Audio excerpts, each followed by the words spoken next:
High বন্ধুরা, আমি আবার চলে এসেছি আমার অমৃত সন্ধানী চ্যানেলে একটা নতুন রিডিং নিয়ে। এই রিডিংটা Gemini, Sun, Moon, rising and ভেনাসের জন্য। জেমিনাই বন্ধুরা, তোমরা যারা সিঙ্গেলস রয়েছো, চলো দেখিনি তোমার লাভ লাইফে কী কারণে ব্লকেজ আসছে, কেন বাধা আসছে, চলো দেখে নিই। অক্টোবর মাসে তোমার লাভ লাইফে কী কারণে এত বাধা আসছে, কেন তোমার লাভ লাইফ সাকসেসফুল হচ্ছে না, চলো দেখে নিই। তোমরা যারা সিঙ্গলস আছো, যারা চাইছো তোমাদের জীবনে প্রেম আসুক, তাদের জন্য এই রিডিংটা। Past trauma, unsocial, getting cramps. তো জেমিনাই বন্ধুরা, আমি দেখতে পাচ্ছি যে তোমার লাইফে হয়তো পাস্টে কোনো ট্রমা রয়েছে, এমন কোনো ঘটনা রয়েছে যেটাতে তুমি শক পেয়েছো এবং সেই জন্য তোমার হিল হতে অনেকটা সময় লাগছে এবং সেই জায়গা থেকে নিজেকে বার করে আনতেও তোমার অনেকটা সময় লাগছে। তো অনেক জেমিনাই বন্ধুরা আমার এই প্রথম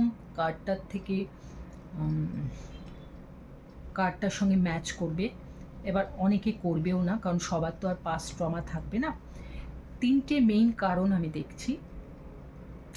তো অবশ্যই যদি এরকম কোনো পাস্ট ট্রমা তোমার থেকে থাকে, তাহলে সেটা থেকে তাড়াতাড়ি তুমি হিল করে ফেলো, তাহলে দেখবে তুমি তার জীবন, সেটা তো পাস্ট হয়ে গেছে, পাস্টটা ছেড়ে তুমি যত তাড়াতাড়ি বেরিয়ে আসতে পারবে, তোমার জীবনে নতুন লাভ কিন্তু তত তাড়াতাড়ি নতুন প্রেম আসবে। ওটা থেকে বেরিয়ে না এলে নতুন প্রেম আসবে না। নেক্সট হচ্ছে আনসোশ্যাল।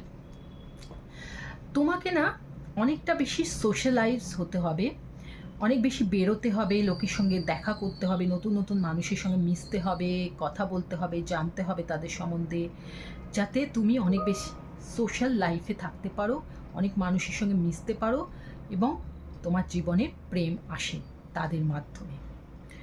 বন্ধু বান্ধব না থাকলে তো প্রেম আসবেও না। এবং আমি যদি নাই মিশি, আমি যদি কাউকে নাই অ্যাপ্রোচ করি, নাই যাই কারোর সঙ্গে, না মিশি, নিজেকে একটা ঘরের মধ্যে আবদ্ধ করে রেখে দিই যে আমার পাস্টে কিছু একটা হয়েছিল, আমি বাবা আর কোনো নতুন প্রেমে কারোর সঙ্গে এগোবো না, এই ধারণা নিয়ে তুমি যদি বসে থাকো, তাহলে তোমার জীবনে নতুন প্রেম আসবেই না।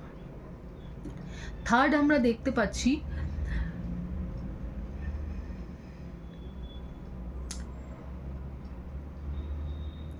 তুমি কিন্তু তোমার জীবনে অনেক বেশি কিছু ডিজার্ভ করো, অনেক বেশি ডিজার্ভ করো।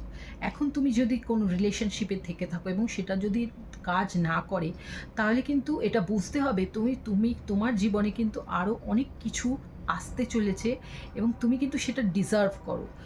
তোমার যদি মনে হয় যে তুমি যার সঙ্গে রিলেশনশিপে রয়েছো সেটা কাজ করছে না, এই কারণেই যেহেতু তোমার জীবনে আরও অনেক বেশি কিছু আশার আছে, তাহলে ওই রিলেশনশিপ থেকে তুমি বেরিয়ে আসো এবং ওয়েট করো যে সেই মানুষটার জন্য যে তোমার সমস্ত চাহিদাটা পূরণ করতে পারবে, তুমি যেই ভালোবাসার যোগ্য, সেই যোগ্যতাটা তোমাকে দিতে পারবে।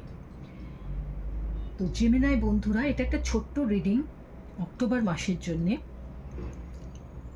আশা করি উপকৃত হবে। এরকম আরও ছোট্ট ছোট্ট রিডিং দেখার জন্য আমার চ্যানেলটাকে সাবস্ক্রাইব করে রাখো, বেল বাটনটা অন করে রাখো। অবশ্যই যদি রিডিংটা ম্যাচ করে তাহলে লাইক আর কমেন্ট তো অবশ্যই করবে। তো এরকম আরও ছোট্ট রিডিং নিয়ে আসতে চলেছি আমি আবার। ততক্ষণ সুস্থ থাকো, ভালো থাকো, আনন্দে থাকো।